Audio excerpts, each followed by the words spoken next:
Hey, CSF family, we're so glad that you're joining us for this 12-day devotional series that we'll be doing here on this page. And we're excited to walk through these 12 days leading up to Insomnia. And we are excited to talk about characteristics of somebody who is answering the call of God on their life and the things, the personality and the traits that they have and they have to develop through their life. And so we have some pastors, we have some students, we have some of our student leaders who are going to be sharing throughout this series, and we are excited for them to share each of the characteristics. And so I have the privilege today of sharing the first one. And so I would encourage you, if you want to grab a journal, you want to grab your Bible, even pause the video right now, click that space bar and go grab it. That would be awesome. Grab a pen, and we want you to follow along with what we're going to be teaching today. Also, if you think about it at the end of the video, go ahead and write a comment. We want to hear what God's doing in your life. And so today I have the privilege of starting this series out on the characteristic of generosity.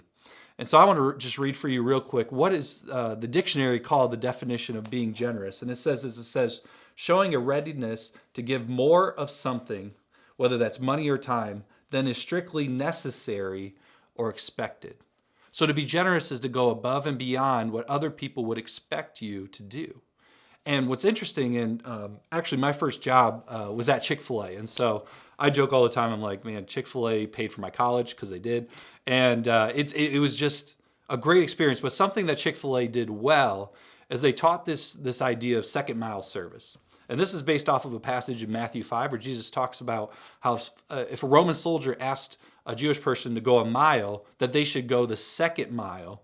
And Chick-fil-A grabbed this idea, and they call this truth the second mile service. And so if you've ever been to a Chick-fil-A, which I'm assuming most of you have, if not, sorry, you're missing out. But if you've been to a Chick-fil-A, you can notice that they're exceptionally friendly to the point of sometimes being annoying. But that's a truth that they taught there in order to encourage their employees to make every guest feel more than just a customer, just more than just someone who's paying and leaving, but a friend, a part of the family, and someone who means something. And even when I worked at the Chick-fil-A at our mall here in town, I would work on the register. And if someone was in a wheelchair, they had a stroller, or they looked like they would have trouble carrying their tray, I would go around through our back hallway, past the bathrooms to the front to come forward and help someone carry their tray to their seats in the mall lobby. Why did I do that? First of all, it was for my job. And second of all, I didn't know at the time that it was teaching me what it means to go the second mile. And what's interesting is that generosity is the same idea. It's saying, I don't have to do this, but I'm going to, in order to encourage and to build up someone else. And so today, if you want to write this down, we're going to be in 1 Corinthians chapter 9, verses 19 through 23. That's where we're going to be focused at. But the first thing I want to talk about is how generosity is an opportunity to change others. So when you're generous, it's an opportunity for you to make a difference in someone else's life. And Paul talks about this in 1 Corinthians. He says, even though I am a free man with no master, I have become a slave to all the people to bring many to Christ. When I was with the Jews, I lived like a Jew to bring the Jews to Christ. And when I was like those who followed the Jewish law, I too lived under that law. Even though I'm not subject to the law, I did this so that I could bring to Christ those who are under the law. When I am with the Gentiles who do not follow the Jewish law, I too live apart from that law so I can bring them to Christ. But I do not ignore the law of God. I obey the laws of Christ. Verse 22 says this, when I am with those who are weak, I share their weaknesses, for I want to bring the weak to Christ. Yes, I try to find common ground with everyone, doing everything I can to save some. I do everything to spread the good news and share in its blessings. See, Paul adapted his comforts and his interests in order to relate to the people who are around him. Now, you hear people having conversations all the time around you about things that you have no cares about. Like for me, if some people are talking about coffee, I'm like, I don't give a care about coffee. It comes out hot, I drink it, right? But when people are talking about coffee, if you engage in that conversation, go the second mile, because honestly, it's beyond my interest. I could not even care. But see the person behind the interest and make a connection with them by listening to the conversation. Another thing is, I play basketball on Tuesday and Thursday mornings at the Y. 5:30 in the morning. It's the worst decision I ever make, but I go. And what's cool about that is when I get there, I make connection with, 15 to 20 guys that I would have never gotten to know had I not attempted to play basketball with them. And there's a door there that's now opened because the generosity of my time is an opportunity to help change them. And so I've been able to have some conversations with some of the guys about Christ and about, why do I not cuss a storm up when I get angry like some of them do? And it's a cool opportunity to make a connection, because the whole idea is being generous with other people with your time is an opportunity to help change them and show them the love of Christ, just like Paul was talking about in those verses. And here's the other part of generosity is limited by you. Now, I don't have to go to basketball, but if I didn't, then I wouldn't have those connections there.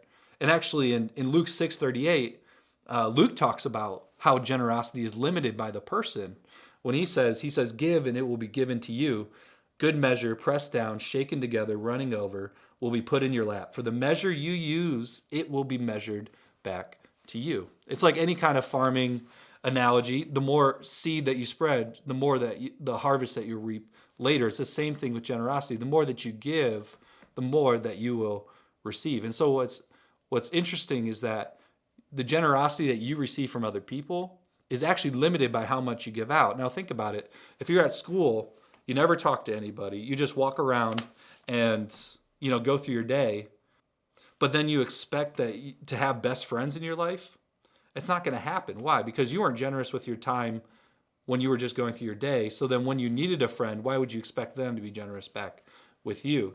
It's that idea of generosity, giving of yourself, even when it hurts, even when you don't like the certain thing. Maybe there's someone who's at your school in the locker next to you who talks about weird stuff like, anime and what else is something that's strange? Like Cardi B, like they just say, you try to talk to them and all they say is, oh, Kurt, and you're like, what the heck is that? And you could ignore those people, or you could engage in a conversation with them knowing that the conversations you have is building a level of generosity that will bring them to Christ later. And so today I want to challenge you to go the extra mile. Now that can look like a bunch of different things. Maybe you thought of someone who only says, oh, Kurt, and you want to talk to them. But it could be, your parents ask you to do the dishes at home, which is, first of all, miserable. But maybe you do the dishes and you also wash down the counters. That's going the second mile for your parents. And I bet you some of your parents would literally pass out if that happened. Or maybe it is someone at school who's having a rough day. Maybe they're telling you that they're stressed. Maybe they're telling you that they're worried about this test or they're going through this or that. And instead of just saying, I'm sorry, that does stink. Maybe you offer to pray for them. Go that extra mile. Because you don't know the difference you're going to make, because that generosity of that moment is an opportunity to change other lives for Christ. So today, I want to ask you this question. What is one way that you can go the extra mile?